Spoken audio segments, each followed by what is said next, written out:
नमस्कार सांगमाने आज एक नुआ वीडियो को आपण मानक स्वागत।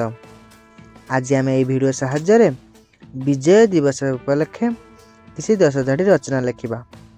विजय दिवस कौन केबे पालन करा जाए यही विषय आज आलोचना करबा।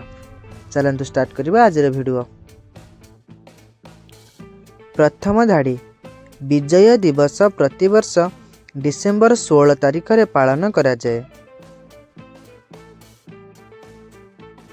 द्वितीय धाड़ी यह 1971 मसीहार भारत पाकिस्तान युद्ध रे भारतर विजय को स्मरण करिथाए।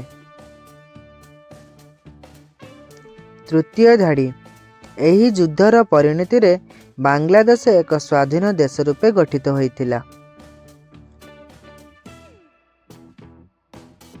चतुर्थ धाड़ी ढाका रे पाकिस्तान आर्मी एक ऐतिहासिक समर्पण पत्र रे दस्तखत करिथिला।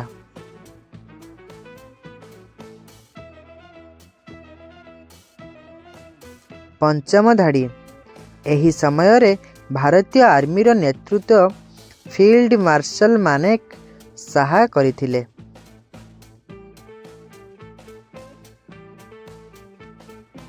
षष्ठ धाड़ी विजय दिवस भारतीय सेनार साहस व वीरता को स्मरण करिवार एक अवसर। सप्तम धाड़ी यह सामाजिक आंतर्जातीय संपर्क एवं मानवीयतार जय को प्रकाश करिथाए। अष्टम धाड़ी समस्त आर्मी कैंप व सेना मुख्यालय रे स्वतंत्र कार्यक्रम होइथाए।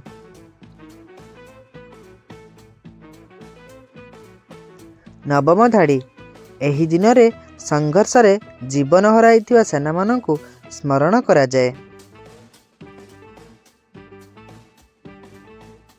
दशम धाड़ी विजय दिवस भारतर ऐतिहासिक विजयर प्रतीक और गर्वर एक अंश। जदि मोर ये भिडियोटी आपण मानकु भल लागिथिबो तेबे मोर ये भिडियो को टिके लाइक करिदेबे और मोर ये चैनल को सब्सक्राइब करिदेबे। जदि यही पर्यंत आपण माने मो भिडियो को देखिथिबे आशा करूछि मोर ये भिडियोटी आपनको भल लागिथिबो, तेणु मते सपोर्ट करंतु।